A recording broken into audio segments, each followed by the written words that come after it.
श्री गणेशाय नमः। ओम नमो भगवते वासुदेवाय। वैशाख मास में छत्रदान से हेमकांत का उद्धार। नारद जी कहते हैं, एक समय विदेहराज जनक के घर दोपहर के समय श्रुतदेव नाम से विख्यात एक श्रेष्ठ मुनि पधारे, जो वेदों के ज्ञाता थे। उन्हें देखकर राजा बड़े उल्लास के साथ उठकर खड़े हो गए और मधुपर्क आदि सामग्रियों से उनकी विधि पूर्वक पूजा करके राजा ने उनके चरणोदक को अपने मस्तक पर धारण किया। इस प्रकार स्वागत सत्कार के पश्चात जब वे आसन पर विराजमान हुए, तब विदेहराज के प्रश्न के अनुसार वैशाख के महात्म्य का वर्णन करते हुए वे इस प्रकार बोले। श्रुतदेव ने कहा, राजन, जो लोग वैशाख मास में धूप से संतप्त होने वाले महात्मा पुरुषों के ऊपर छाता लगाते हैं, उन्हें अनंत पुण्य की प्राप्ति होती है। इस विषय में एक प्राचीन इतिहास का उदाहरण दिया करते हैं। पहले वंग देश में हेमकांत नाम से विख्यात एक राजा हो गए हैं। वे कुश केतु के पुत्र, परम बुद्धिमान और शस्त्रधारियों में श्रेष्ठ थे। एक दिन वे शिकार खेलने में आसक्त होकर एक गहन वन में जा घुसे। वहां अनेक प्रकार के मृग और वराह आदि जंतुओं को मारकर जब वे बहुत थक गए, तब दोपहर के समय मुनियों के आश्रम पर आए।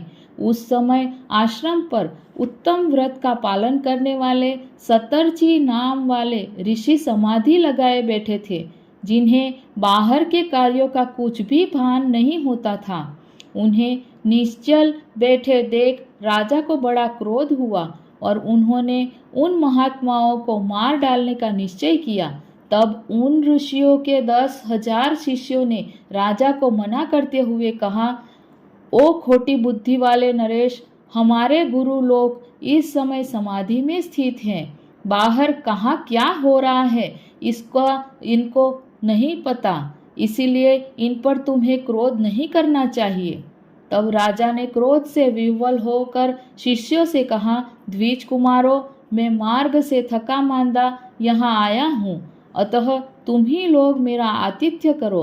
राजा के ऐसे कहने पर वे शिष्य बोले, हम लोग भिक्षा मांगकर खाने वाले हैं। गुरुजनों ने हमें किसी के आतिथ्य के लिए आज्ञा नहीं दी है। हम सर्वथा गुरु के अधीन हैं, अतः तुम्हारा आतिथ्य कैसे कर सकते हैं। शिष्यों का यह कोरा उत्तर पाकर राजा ने उन्हें मारने के लिए धनुष उठाया और इस प्रकार कहा, मैंने हिंसक जीवों और लुटेरों के भय आदि से जिनकी अनेकों बार रक्षा की है, जो मेरे दिए हुए दानों पर ही पलते हैं, वे आज मुझे ही सिखलाने चले हैं। ये मुझे नहीं जानते, ये सभी कृतज्ञ और बड़ी अभिमानी हैं। इन आतताइयों को मार डालने पर भी मुझे कोई दोष नहीं लगेगा। ऐसा कहकर वे कुपित हो धनुष से बाण छोड़ने लगे। बेचारे शिष्य आश्रम छोड़कर भय से भाग चले। भागने पर भी हेमकांत ने उनका पीछा किया और 300 शिष्यों को मार गिराया। शिष्यों के भाग जाने पर आश्रम पर जो कुछ सामग्री थी, उसे राजा के पापात्मा सैनिकों ने लूट लिया। राजा के अनुमोदन से ही उन्होंने वहां इच्छानुसार भोजन किया। तत्पश्चात दिन बीतते बीतते राजा सेना के साथ अपनी पुरी में आ गए। राजा कुशकेतु ने जब अपने पुत्र का यह अन्यायपूर्ण कार्य सुना, तब उसे राज्य करने के अयोग्य जानकर उसकी निंदा करते हुए उसे देश निकाला दे दिया। पिता के त्याग देने पर हेमकांत घने वन में चला गया। वहां उसने बहुत वर्षों तक निवास किया। ब्रह्म हत्या उसका सदा पीछा करती रहती थी, इसीलिए वह कहीं भी स्थिरता पूर्वक रह नहीं पाता था। इस प्रकार उस दुष्टात्मा के 28 वर्ष व्यतीत हो गए। एक दिन वैशाख मास में जब दोपहर का समय हो रहा था, महामुनि तीर्थ यात्रा के प्रसंग से उस वन में आए। वे धूप से अत्यंत संतप्त और तृषा से बहुत पीड़ित थे, इसीलिए किसी वृक्षहीन प्रदेश में मूर्छित होकर गिर पड़े। दैव योग से हेमकांत उधर आ निकला। उसने मुनि को प्यास से पीड़ित, मूर्छित और थका मांदा देख उन पर बड़ी दया की। उसने पलाश के पत्तों से छत्र बनाकर उनके ऊपर आती हुई धूप का निवारण किया। वह स्वयं मुनि के मस्तक पर छाता लगाए खड़ा हुआ और तुम्बी में रखा हुआ जल उनके मुंह में डाला। इस उपचार से मुनि को चेत हो आया और उन्होंने क्षत्रिय के दिए हुए पत्ते के छाते को लेकर अपनी व्याकुलता दूर की। उनकी इंद्रियों में कुछ शक्ति आई और वे धीरे धीरे किसी गांव में पहुंच गए। उस पुण्य के प्रभाव से हेमकांत की 300 ब्रह्म हत्याएं नष्ट हो गई। इसी समय यमराज के दूत हेमकांत को लेने के लिए वन में आए। उन्होंने उसके प्राण लेने के लिए संग्रहणी रोग पैदा किया। उस समय प्राण छूटने की पीड़ा से छटपटाते हुए हेमकांत ने 3 अत्यंत भयंकर यमदूतों को देखा, जिनके बाल ऊपर की ओर उठे हुए थे। उस समय अपने कर्मों को याद करके वह चुप हो गया। छत्रदान के प्रभाव से उसको भगवान विष्णु का स्मरण हुआ। उसके स्मरण करने पर भगवान विष्णु ने विश्वक सेना से कहा, तुम शीघ्र जाओ, यमदूतों को रोको, हेमकांत की रक्षा करो। अब वह निष्पाप एवं मेरा भक्त हो गया है।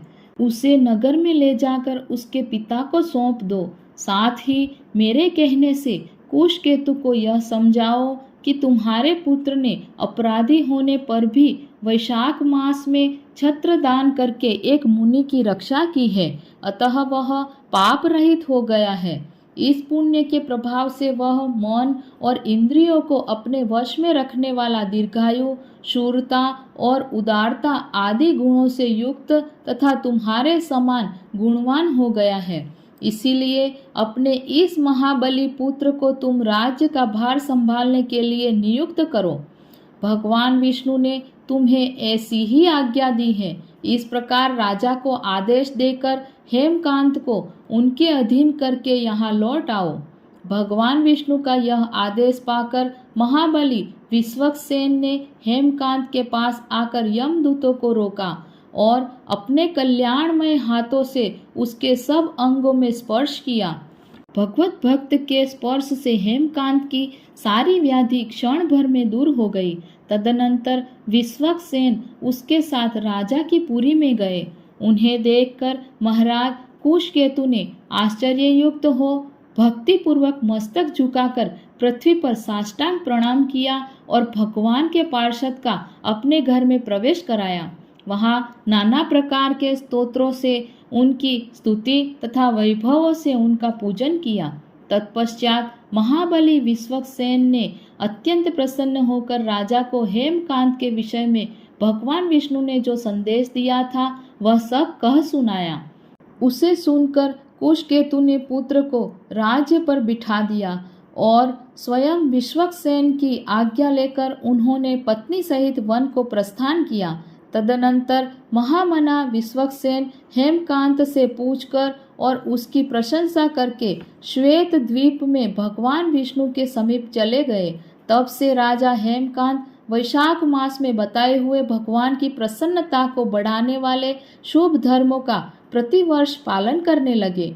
वे ब्राह्मण भक्त, धर्मनिष्ठ, शांत, जितेंद्रिय, सब प्राणियों के प्रति दयालु और संपूर्ण यज्ञों की दीक्षा में स्थित रहकर सब प्रकार की संपदाओं से संपन्न हो गए।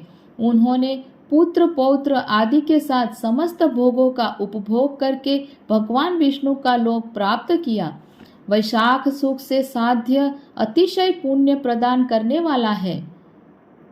पाप रूपी ईंधन को अग्नि की भांति जलाने वाला, परम सुलभ तथा धर्म, अर्थ, काम, मोक्ष चारों पुरुषार्थों को देने वाला है। ओम नमो भगवते वासुदेवाय।